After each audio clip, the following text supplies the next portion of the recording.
The Rapid Response Legal Collaborative is a joint initiative with several nonprofits, one of them being UnLocal, and it is a pilot project seeking to represent individuals who have removal orders and are at imminent risk of deportation or detention.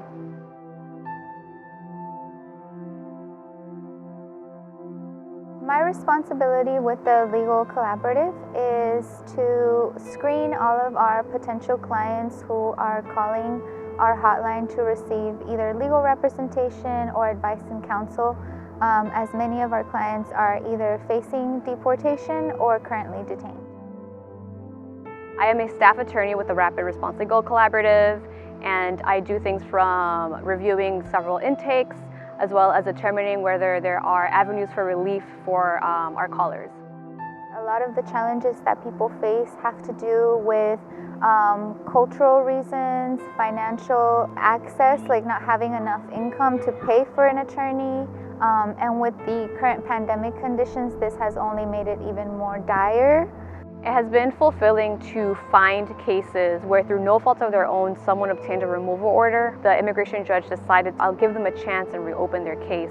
Many of the callers who I speak with who are detained, they tell me that detention has caused them severe anxiety, hypertension, and only made their medical conditions worse. There is limited food, there are limited options for movement. It really crushes your spirit. Through their experiences, we're able to learn that being detained is an act of torture. It is a harsh reality for them to wake up detained when their whole life they have seen themselves as hardworking and law-abiding individuals. That psychological clash is something that I think is hard for anybody who was just trying to live and breathe and have a normal life in the United States. ICE detention is jail. Make no mistake. We're in prison, we're in jumpsuits, have schedules, highly regulated. We are escorted by armed guards. It's a prison, but we have not committed any crime. We have people in the ICE detention centers who get paid $2 a day for working 8 to 10 hour shift, working hard, if not harder, just like me and you. This is modern day slavery.